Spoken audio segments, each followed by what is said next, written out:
c'est que c'est une prière qui est recommandée. Elle est dans ce qu'on appelle les nawafil, sans rentrer dans les détails que les Malikites mentionnent, c'est-à-dire aux actions. Certaines actions sont des sunnas, c'est-à-dire elles sont fortement recommandées. D'autres sont d'un moindre degré, ce qu'on appelle les nawafil, et la prière de Tarawih en fait partie. La prière de Tarawih, elle a tout un historique, et là vous avez un hadith sous les yeux, ce hadith-là rapporté par Al-Bukhari ou Muslim dans leur authentique, de Abu Huraira qui nous dit كان رسول الله صلى الله عليه وسلم يرغب في قيام رمضان من غير أن يأمرهم فيه بعزيمة فيقول من قام رمضان إيمانا واحتسابا غفر له ما تقدم من ذنبي فتوفي رسول الله صلى الله عليه وسلم والأمر على ذلك ثم كان الأمر على ذلك في خلافة أبي بكر رضي الله عنه وصدرا من خلافة عمر على ذلك. Il nous dit le prophète sallallahu alayhi wa sallam nous enjoignait de faire les prières, les veillées nocturnes durant le mois de Ramadan, sans nous ordonner d'une manière, d'une manière directe, dans le sens où c'est une manière où on comprend que c'est une obligation. Fihi bi'azima an ya'murahum fihi min ghayri an ya'murahum, comme il dit fihi bi'azima, c'est-à-dire il n'y a pas cette notion de c'est obligatoire, c'est faites-le, il y a des fais-le, c'est mieux. Dans ce sens-là, donc on comprend que c'était recommandé. Et il disait ce hadith-là, donc celui qu'on avait cité dans les mérites dans la première séance, le hadith authentique, celui qui prie Ramadan, qui fait les prières de nuit durant le Ramadan en ayant la foi et en cherchant la rétribution auprès d'Allah, ses péchés précédents seront pardonnés. Elle dit ensuite le prophète sallam est décédé et c'était ainsi que se passaient les choses, c'est-à-dire les gens priaient chez soi durant le califat de Abu Bakr qui a duré à peine 2 ans et quelques mois, et ensuite pendant une période du califat de Omar ibn Khattab, puisque on va voir que cela a été réinstitué par la suite à l'époque de Omar. Vous avez des hadiths, même s'ils ne sont pas à l'écran, que je vais vous citer. Déjà, Aïcha nous dit, comme il a rapporté dans Muslim et l'imam Malik le rapporte dans son Muwatta également, où elle nous dit que le prophète un soir priait. كان النبي صلى الله عليه وسلم صلى في المسجد ذات الليلة فصلى بصلاته ناس. Donc elle nous dit que le prophète a prié dans la mosquée pendant le Ramadan, donc de la nuit, des prières surrogatoires, et il y avait un groupe de compagnons qui étaient là. Ils ont vu le prophète, ils se sont mis derrière lui et ils ont commencé à prier. Ensuite, elle dit ثم صلى الليلة القابلة فكثر الناس.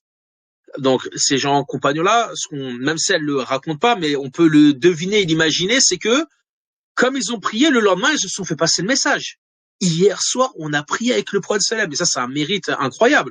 Donc ces autres compagnons qui ont entendu ça, quoi, vous avez prié avec le prophète sallam, sans doute. Donc la deuxième nuit, il y avait largement plus de monde qui attendait.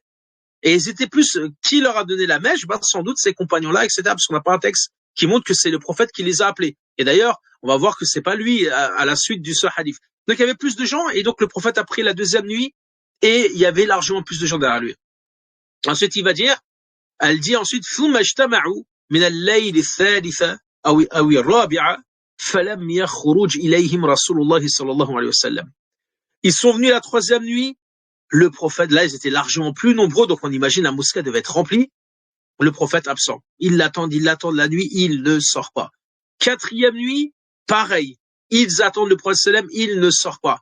Au matin, c'est là ce qu'elle dit, falam asbaha, donc dans la matinée, qal, le prophète sort, et donc là, il va, parce qu'il voit qu'ils ont attendu, il voit que certains attendent, ils veulent prier avec lui, il va dire, ra'aytu alladhi sana'tum, wa lam yamna'ni, من الخروج إليكم إلا أني خشيت أن تفرض عليكم وذلك في رمضان comme il a rapporté. Donc il va dire j'ai vu ce que vous avez fait, j'ai vu ce que vous avez produit derrière moi, c'est-à-dire vous êtes venus, vous avez prié, et il va dire et il n'y a rien qui m'a empêché de sortir et de vous rejoindre et de prier avec vous si ce n'est que j'ai craint que cette prière devienne obligatoire sur vous. Et le prophète sallam, par compassion, par miséricorde vis-à-vis de sa communauté, parce que la révélation, elle n'est pas interrompue. Donc, il craint qu'à tout moment, Allah révèle un verset qui rend le tarawih obligatoire, et donc que ça devienne une difficulté sur l'ensemble des musulmans. Les musulmans ne s'arrêtent pas à l'époque du prophète. Le prophète, il sait que des musulmans vont venir jusqu'à la fin des temps. Donc, la foi de cela, la pratique de cela sera pas aussi forte peut-être que celle des premiers. Et ainsi, il veut la miséricorde pour sa communauté, sallallahu alayhi wa sallam. C'est pour ça qu'il dit, je me suis retenu. Donc, qu'est-ce qui s'est passé? Et donc, le hadith que vous avez à l'écran, qu'on a cité, donc, c'est ce qu'il cite Abu Huraira. Il dit, voilà, bon, bah, à part cet événement, qui était une anecdote à l'époque du Prophète sallam, eh bien, les gens continuent à faire le ramadan, enfin, les prières dites de Tarawih, chez eux. Soit en groupe chez eux, mais l'essentiel, ça ne se faisait pas dans la mosquée. Donc il dit, c'est ce qui s'est passé après au temps du prophète de sallam, c'est ce qui s'est passé durant le califat d'Abu Bakr et une partie du califat de Omar. Pourquoi? Parce qu'on a l'histoire qui nous est rapportée par ce tabi'in, Abdurrahman ibn Abdul Qari, il nous dit, comme il a rapporté dans le Bukhari et également l'imam Malik le rapporte dans son Muwatta, il dit, خرجت مع عمر ibn al-Khattab في رمضان إلى المسجد فإذا الناس أوزاع متفرقون يصلي الرجل لنفسه ويصلي الرجل فيصلي بصلاته راهط. Il dit, je suis sorti en accompagnant donc le calife Omar ibn Khattab radiyallahu anhu, le deuxième calife de l'islam et le compagnon du prophète sallallahu alayhi wa sallam, et nous sommes arrivés à la mosquée. Et en arrivant à la mosquée, qu'est-ce qu'on a constaté? C'était une nuit de Ramadan. On constate des morceaux de personnes, une personne qui prie là dans son coin, une personne qui prie avec un petit groupe derrière lui, ils sont 2-3, un autre qui prie là-bas dans son coin. Il a vu ça. فقال عمر والله إني لأراني لو جمعت هؤلاء لقارئ واحد لكان أمثل.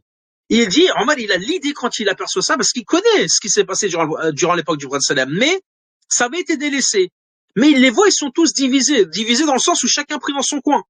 Il dit, j'ai l'idée de les réunir autour d'un récitateur.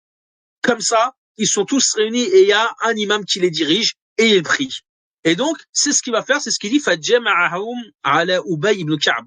Il va les réunir sur ce compagnon Ubay ibn Ka'b, qui fait partie des récitateurs du Coran, de ceux qui maîtrisaient le Coran, dont les hadiths le mentionnent, parmi d'autres compagnons, mais il est connu donc parmi les Qurra, les récitateurs, ceux qui maîtrisaient la récitation et le Coran. Et donc, il va le mettre comme étant l'imam, c'est lui qui dirigera Tarawih, et les gens prieront. Il dit, ثُمَّ خَرَجْتُ مَعَهُ لَيْلَةً أُخْرَى وَالنَّاسُ يصلون بصلاة قارئهم فقال عمر نعمة البدعة هذه. Donc là, à ce moment, ils vont ressortir une autre nuit, et là, quand Omar va les voir, ça y est, ils sont unis, il n'y a qu'une communauté, un imam, des rangs derrière lui qui prie derrière un imam, il n'y a pas plusieurs imams ou autres, eh ben, il va aimer cela, il va dire quelle belle innovation que celle-ci, l'innovation dans le sens linguistique, parce que c'est pas un acte ici d'innovation, car elle existait, Tarawih avec le prophète existait, et le prophète l'a délaissé en nous montrant la raison pour laquelle il l'a délaissé. Il a dit que par la suite, Omar ibn Khattab va engager un autre imam, l'autre compagnon qui s'appelle Tamim ad-Dari, qui était un chrétien qui s'était converti, lui aussi. Et donc, Ubay ibn Ka'b et Tamim ad-Dari, les deux guideront donc les croyants durant at-Tarawih.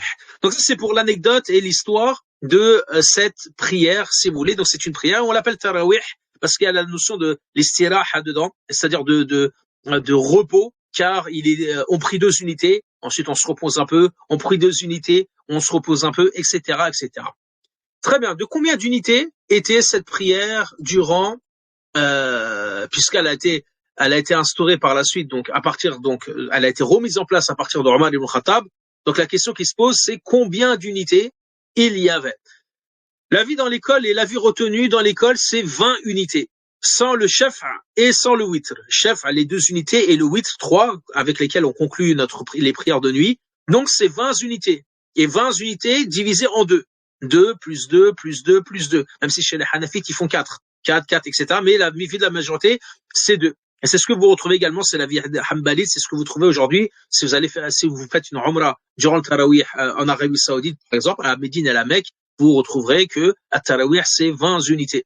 Même si, dans la ligne qui suit, vous voyez, il y a d'autres avis et d'autres narrations qui nous rapportent 11 unités ou 13 unités.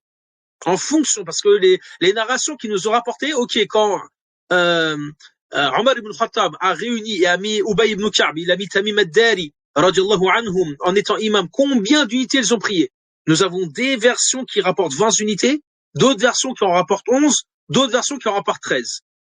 Et c'est pour cela qu'il y a cette divergence, mais le 20 a été retenu. D'ailleurs, c'est même monté jusqu'à 36 unités au temps de Omar ibn Abdel Aziz, le petit-fils ou l'arrière-petit-fils de Omar ibn Khattab parmi les califes, qui était un des califes dans la dynastie Omeyyade et parmi les califes qu'on appelle le 5e calife bien guidé. Lui, il avait augmenté jusqu'à 36 plus les 3 chefs alawite qui faisaient 39 unités. Pourquoi 36? Parce qu'en fait, il récitait beaucoup dans la prière et les unités devenaient lourdes. Jusqu'à, dans des versions, il nous est rapporté que c'était tellement long que certains commençaient à se tenir sur des bâtons ou se tenaient sur des piliers, sur des murs, tellement ils avaient mal aux pieds parce que c'était super long. Alors qu'est-ce qu'ils ont décidé de faire? Ils ont décidé d'augmenter les unités pour répartir la lecture.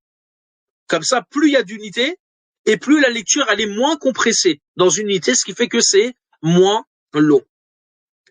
À l'heure actuelle, ce que vous avez dans les mosquées, c'est l'arrestation donc d'un juz. Dans les mosquées, soit dans Tarawih, il récite un juz, soit il récite un hizb. Un hizb correspond à 10 pages de Coran à peu près. Un juz correspond c'est le double, c'est 2 hizb, c'est-à-dire c'est 20 pages à peu près de Coran. C'est ce qui est récité dans certaines mosquées. Certaines mosquées, vu que les horaires ils étaient tardifs avec l'été, on est passé à un système où beaucoup de mosquées récitaient qu'un hizb et divisaient. Faisaient par exemple Tarawih, un hizb, et ensuite Tahajjud, c'est-à-dire la prière de la nuit juste avant le Fajr. Ils mettaient l'autre hizb, ils répartissaient la récitation dans ces éléments. Ça, c'est ce qui se fait en France. Mais sachez que dans certains pays, vous avez dans Tarawih des fois deux juz qui sont récités. 3, 4, voire 5 juz qui sont récités dans le seul Tarawih, qui est divisé donc en 11 unités, comme c'est le cas dans certains pays à ce niveau-là. Donc ça, c'est au bon vouloir en fait des mosquées et du système comme il est mis en avant. Alors, quelles sont les recommandations?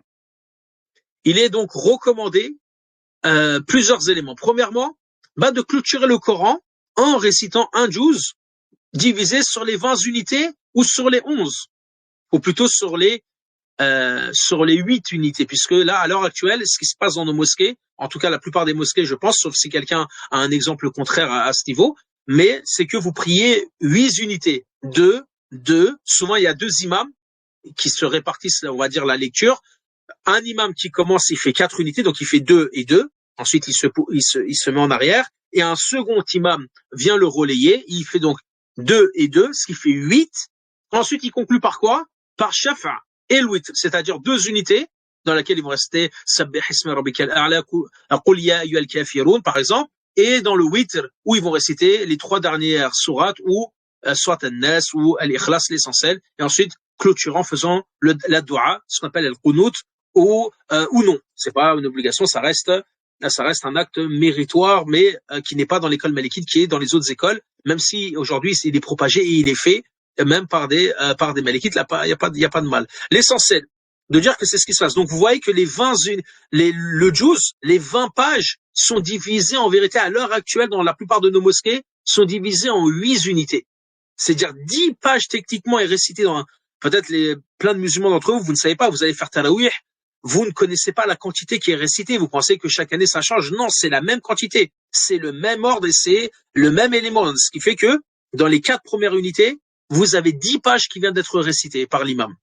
Et dans les 4 autres, c'est les 10 autres pages qui correspondent à un juz, qui correspond à un chapitre du Coran, car le Coran est divisé en 30 juz, en 30 parties. C'est pour ça que si vous récitez un juz de Coran par jour, en un mois, vous clôturez le Coran. Donc c'est seulement recommandé, c'est-à-dire les personnes qui disent moi je prie chez moi mais je connais pas le Coran ou je sais pas trop bien le lire, ce que je dois, vous récitez ce que vous avez. Ça reste des actes recommandés, c'est recommandé, c'est-à-dire c'est les savants qui l'ont recommandé. Il y a parce que c'est le mois de Ramadan, parce que c'est également ce qu'ont fait ici certains pieux prédécesseurs, etc. Donc c'est juste un programme. Vous êtes libre ensuite de faire un autre programme, vous ici. Deuxième recommandation, de prier chez soi. La base, et ici on parle de l'homme à la base, parce que la femme, la base, pour elle, c'est tout le temps de prier chez elle. Sauf qui lui est permis, comme on l'a dit, plusieurs fois dans les différents cours que nous avons présentés dans les soirées précédentes, nous avons dit plusieurs fois que la base chez la femme, c'est qu'elle fait ses prières chez elle.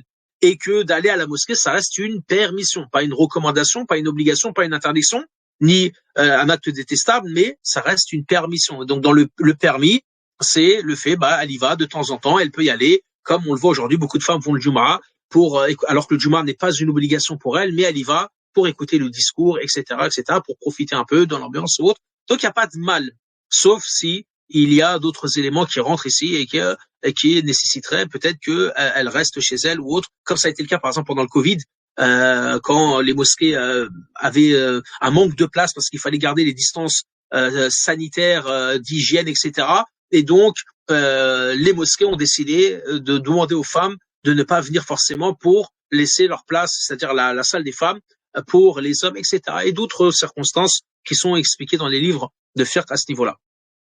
Donc la condition, c'est que pour les hommes ici de prier chez soi, mais avec les conditions que les mosquées ne ferment pas en l'absence des gens. C'est-à-dire que si tout le monde commence à dire, bon, bah, c'est mieux de prier chez soi, bah, dans ces cas-là, allez, on ferme les mosquées, tout le monde prie chez soi, ce n'est pas ce qui est voulu dans l'école. Cette ambiance de tarawih dans les mosquées doit exister. C'est pour ça que c'est ce qu'ils disent. Et parmi les conditions qu'ils donnent également, ils disent que si la personne également est un exemple et que c'est quelqu'un qui est suivi, etc., bah, il sera mieux pour lui de prier à la mosquée.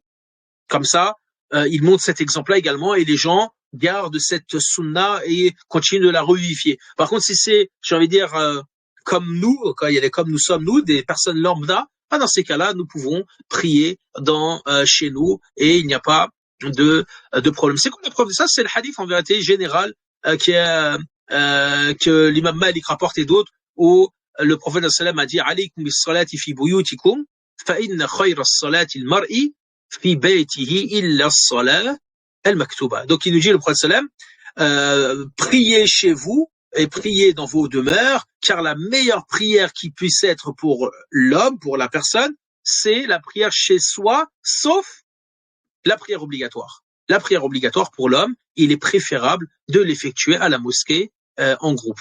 Donc c'est en partant de ce postulat-là et d'autres éléments qu'ils ont indiqué cet élément-là. Un élément encore, il est permis donc de prendre le mushaf et de réciter à travers lui comme vous l'avez à l'écran, c'est-à-dire les personnes qui savent lire mais qui n'ont pas forcément mémorisé, eh bien peuvent prendre le mushaf. Et d'ailleurs, c'est ce qui se passait également. C'est ce qui arrivait. L'imam Malik, il a été interrogé, comme il est rapporté dans le Mudawwana, sur le fait de prendre le mushaf. Il va dire la ba's bi an ya'umma al-imam ou bin nas fi al-mushaf fi Ramadan wa fi an-nafila. Regardez, l'imam Malik qui répond, il dit il n'y a pas de mal parce que l'imam, là il parle d'imam, regardez, il parle même pas d'une personne lambda, il parle de l'imam, que l'imam dirige la prière dans la mosquée de Tarawih ou dans les prières surrogatoires avec un mushaf. Il n'y a pas de mal. Aujourd'hui, si ça se faisait, déjà on créerait au scandale. Comment ça, l'imam, il récite du Coran, il n'a pas mémorisé, c'est permis à ce niveau-là. Également, Ibn Shihab Az-Zuhri, le célèbre tabi'i, il rapporte, il dit kana khiyaruna yaqra'una fil masahif fi Ramadan. Il dit les meilleurs d'entre nous, ici il vise soit les tabi'in, parmi les savants tabi'in, soit les compagnons. Il dit ils lisaient à travers les masahif pendant le Ramadan. C'est-à-dire même eux, ils prenaient le Coran et ils récitaient, que ce soit dans la mosquée ou à l'extérieur. Ils prenaient le mushaf et ils récitaient à travers celui-ci. Également, il est rapporté que ce jeune garçon qui s'appelait Zakwan, qui était un servant de notre mère Aïcha radhiyallahu anha, il était jeune, il maîtrisait la lecture et c'était lui c'était lui qui dirigeait la prière, alors qu'Aïcha elle est largement plus savante. Aïcha fait partie des femmes les plus savantes qu'il y a eu sur terre en termes de religion. Donc normalement elle serait apte à diriger, mais une femme ne dirige pas devant les hommes, donc elle laissait ce jeune servant qui dirigeait la prière pour elle et d'autres, et il lisait à travers le mushaf pendant le Ramadan qui dirigeait la prière de At-Tarawih. Donc il est permis de prendre le mushaf et de réciter à travers lui, voire il est possible également de le prendre pour suivre, pour ceux qui veulent prendre et suivre, bien que le mieux ça serait de ne pas le prendre pour éviter de faire trop de gestes ou autre, mais c'est possible de le prendre également. Quand vous le prenez, essayez.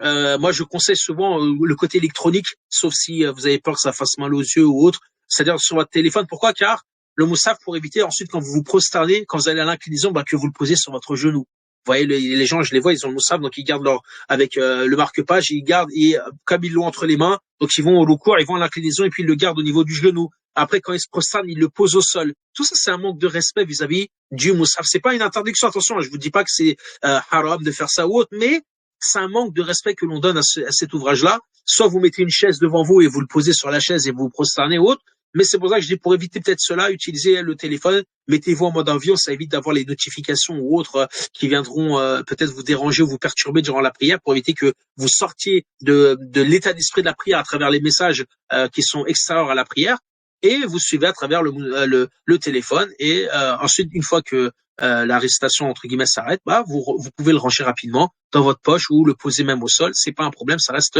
un téléphone.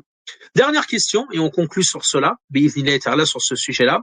Que faire si on arrive en retard? La célèbre question qui se pose chaque année. J'arrive en retard, l'imam a déjà prié la prière de Al-Isha, et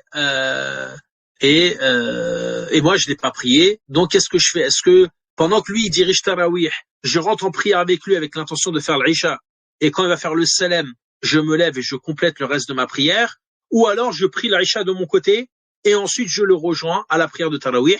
C'est la deuxième solution qu'il faut adopter dans l'école malikite, pas que, même dans l'école hanafite, c'est-à-dire je n'ai pas à diverger avec la niya de l'imam. Si l'imam il dirige la prière de Tarawih, je ne peux avoir d'intention quand je prie derrière lui que la prière de Tarawih.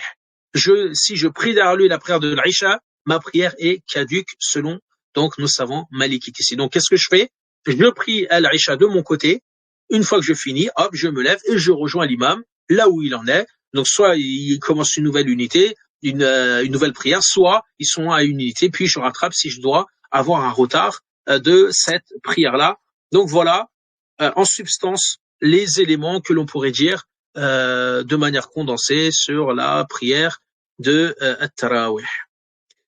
Très bien, avec cela, on a donc, alhamdulillah, terminé le programme que l'on voulait vous présenter durant ces 5 jours à travers lesquels vous nous avez accompagnés et dont nous avons traité donc de ces divers sujets qui sont liés donc aux jeûnes, que ce soit pendant le Ramadan ou en dehors.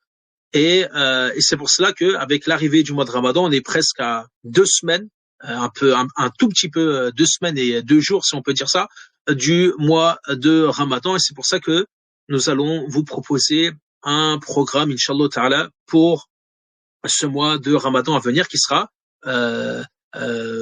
accompli, en tout cas, qui sera présenté dans ce canal dans lequel vous vous trouvez sur Telegram, bi-idhnillahi ta'ala.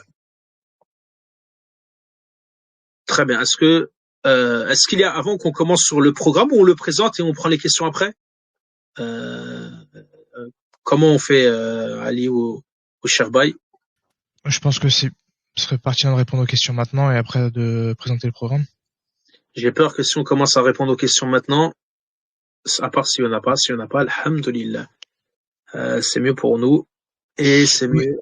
Oui, les slides seront, le support de cours sera envoyé, Inch'Allah, en format PDF dans le canal principal. Inch'Allah. Il sera vendu ou il est gratuit? Il est gratuit. Il est gratuit, pour plaisanter, taïb. Dans ces cas-là,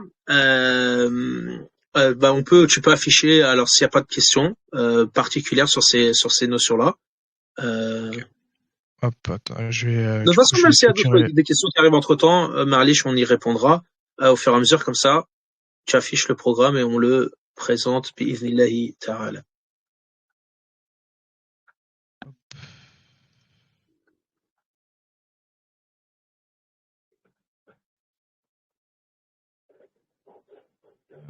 Hop. Je peux le mettre en plein écran. Si je démarre, tu vois. C'est bon? Très bien. Ouais. Très bien, barakallahu fik. Donc voilà, alhamdoulilah, cette affiche que bien sûr nous allons vous transmettre dans le canal et que vous êtes libre de partager sur tous vos réseaux, sur l'essentiel. Ça en pose là, Ali, je vois pas l'écran. Effectivement, il y a un souci. Attends, Tu veux que je le partage, peut-être? Non, c'est bon, je vais le. Très bien, laisse-le comme ça, c'est bon. Mais je trouve qu'il est assez, à part si les personnes ont du mal à le voir. Mais donc, bi'idhnillah ta'ala, nous allons donc pendant ce mois de Ramadan béni, Inch'Allah, en votre compagnie, si vous nous accompagnez. Vous êtes donc les bienvenus.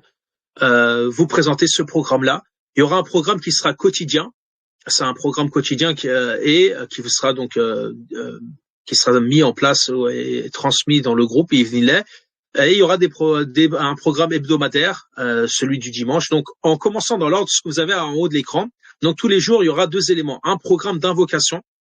On a constaté que il y a pas mal de groupes et autres qui font des programmes de lecture, car effectivement, à la base, c'est la lecture du Coran. Mais on n'a pas trouvé qu'il y avait des programmes dits d'invocation. Et c'est pour ça qu'on a décidé, bi'idhnillah ta'ala, de mettre en place un programme d'invocation. Donc, il y aura une affiche quotidiennement qui va vous être envoyée avec un programme invocation avant l'imsak, plutôt pendant l'imsak, c'est-à-dire avant le fajr. Pour ceux qui vont se lever pour suhour, manger, etc., il y aura une invocation qui va rester la même pour qu'on puisse la mémoriser. Le but, c'est certaines invocations resteront les mêmes et ne changeront pas durant tout le mois afin de permettre aux personnes de les mémoriser et de les garder bi'idhnillah ta'ala. Donc ici, le meilleur, c'est quoi ce moment-là avant le fajr? Dans les 10, 15, 20 minutes qui sont avant le fajr, quelle est la meilleure invocation? C'est le fait de faire l'istighfar, le fait de dire astaghfirullah. Donc c'est pour ça qu'on mettra en avant une invocation prophétique qui est liée à ça et qui est très courte et qui pourrait être mémorisée. Ensuite, il y aura une invocation, ce qu'on appelle les invocations du matin et du soir, qui vous seront présentées, c'est-à-dire les invocations protectrices, et on mettra en avant également les mérites qu'il y a à le dire 3 fois ou 10 fois, comme il dit le prophète, celui qui dit 10 fois cela, celui qui dit 7 fois cela, celui qui dit 3 fois cela. Donc l'invocation du matin et du soir. Il y aura une invocation maintenant de la journée. C'est-à-dire, quand on parle d'invocation, c'est par exemple celui qui dit 100 fois telle chose, celui qui dit, et on fera un programme pour voir, et on essaiera de vous motiver avec un sondage. Alors, qui l'a dit aujourd'hui 100 fois, qui l'a dit plus, qui l'a dit moins, pour essayer de motiver justement et d'avoir cette relation dans la journée, et pas seulement à un moment donné, pas seulement je lis le Mus'haf, le Coran pendant 1 heure, 2 heures, c'est bon, j'ai lu mon juz aujourd'hui, et je n'ai plus de relation. Non, j'essaie de garder et d'éparpiller, d'avoir ce programme d'invocation et d'invoquer, et d'avoir cette relation avec mon Seigneur, subhanahu wa ta'ala, durant la journée. Ensuite, il y aura l'invocation également concernant la rupture du jeûne, et ça sera une invocation, où il y aura même 2, et ces 2-là, elles vont rester les mêmes pour tout le mois, pour qu'elles puissent être mémorisées. Certains d'entre vous nous avaient dit, moi je ne connais même pas je la connais pas par cœur, etc. Et donc, on en a proposé 2 qui sont courtes, et pendant tout le mois, à force de le répéter pendant 30 jours, normalement, bi'idhnillah ta'ala, vous allez pouvoir mémoriser cela. Et bien sûr, on vous mettra également le programme de lecture, c'est-à-dire, voilà, celui qui veut réciter un juz, voilà ce qu'il doit réciter de telle page à telle page, ou de tel verset à tel verset, pour que ça fasse le juz pour celui ou celle qui a la capacité de réciter. Sinon, on essaiera de voir si on arrive à vous proposer quelque chose de moindre que cela. Ensuite, présentation, vous avez en titre également tous les jours la présentation des chapitres du Coran, ce qu'on appelle Ejza al-Qur'an. Le but de ça sera un enregistrement qui vous sera envoyé. J'hésite encore, ça c'est moi qui va le produire. Est-ce que c'est avec un format comme vous le savez, c'est-à-dire à l'écran avec un PowerPoint, ou est-ce que c'est juste un enregistrement? Je pense que ce sera plus un enregistrement, suivi peut-être d'un message écrit qui vous met en avant certaines notions. Mais c'est quoi le Ejza? C'est ce que je viens de vous dire tout à l'heure, c'est-à-dire le Coran, il a 30 parties.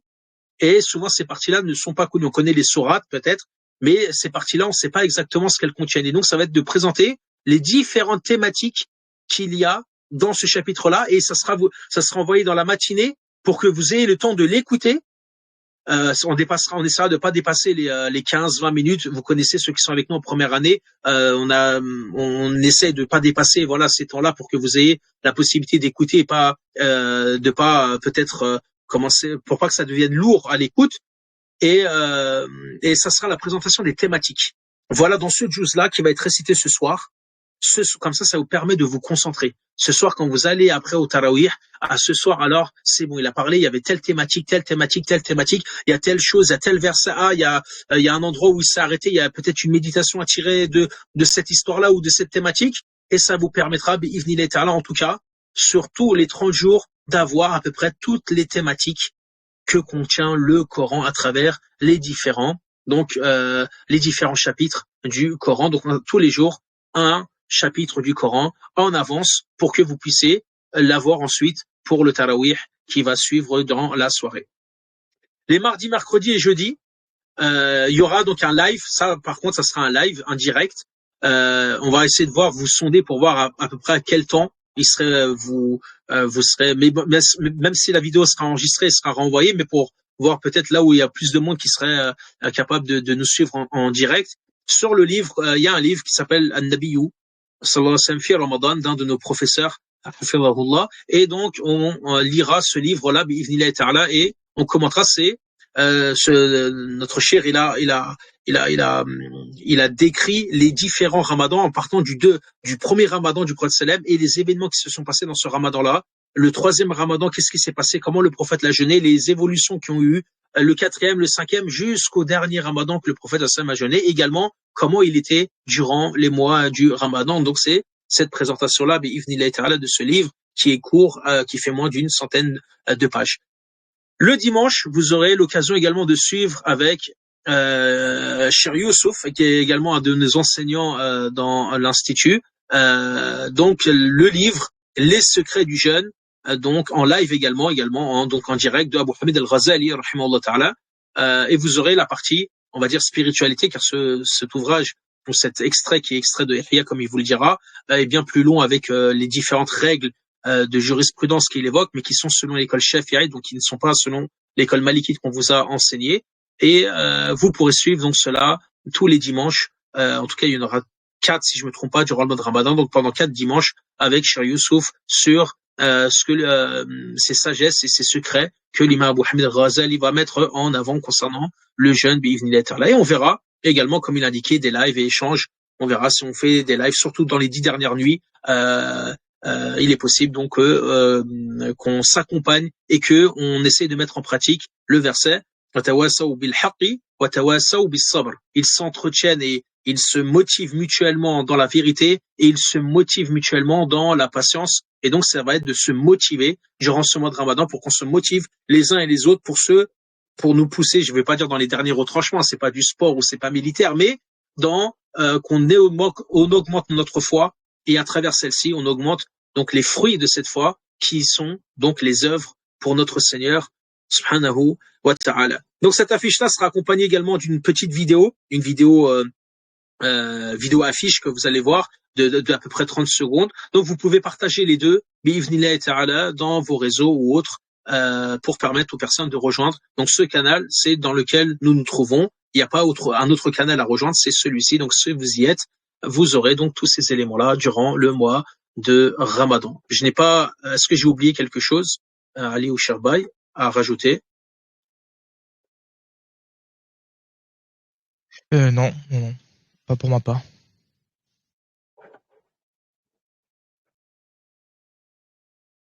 Très bien. Okay. Oui, c'est bon, très bien. Très bien, s'il y a des questions, sinon on va donc clôturer cette dernière séance. Assalamu alaikum wa rahmatullah. Je suis un peu hors sujet, veuillez m'excuser.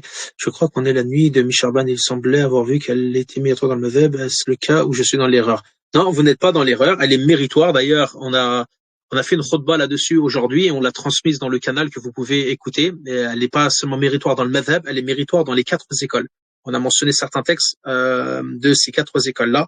De l'école hanafite ou malikite ou shafite ou hanbalite, et donc c'est pas cette nuit-là, non, c'est pas la nuit, c'est la nuit suivante, c'est-à-dire c'est la nuit du samedi à dimanche, car le 15, la journée du 15 de Charban, c'est dimanche et la nuit précède le jour, donc c'est la nuit du samedi au dimanche qui représente cette nuit de Mi-Charban. Il est recommandé donc de veiller, faire des veillées spirituelles, c'est-à-dire de prier, d'invoquer Allah également. Tout cela est bon et recommandé durant cette nuit donc de Mi-Charban.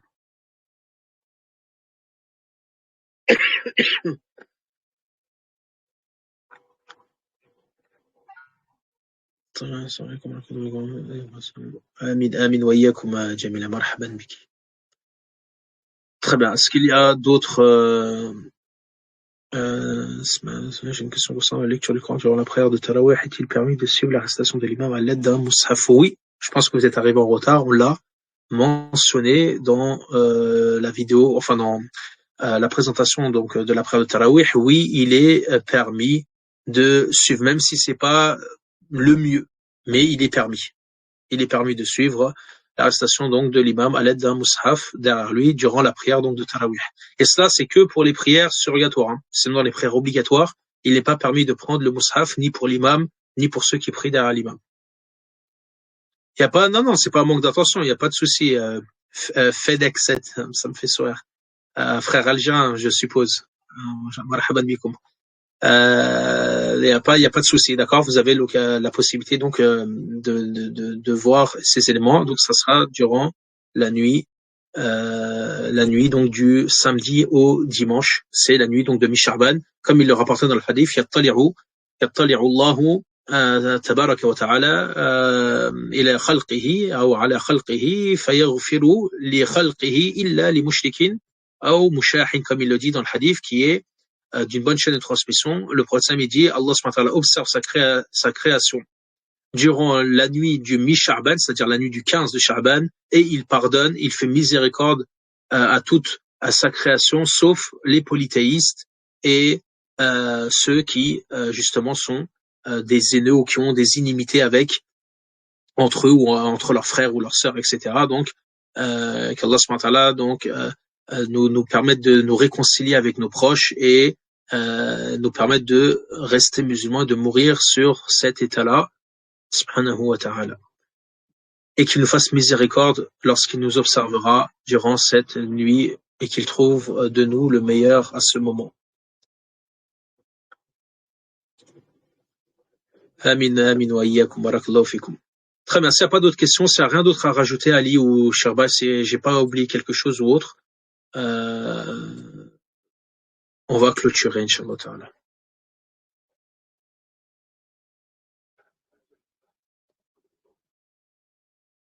Barakallahu fikum d'avoir été avec nous durant ces quelques nuits et on espère vous retrouver très prochainement durant le mois de Ramadan, Inch'Allah ta'ala, qu'Allah nous y fasse parvenir en bonne santé avec nos bien-aimés parmi nos proches et nos familles.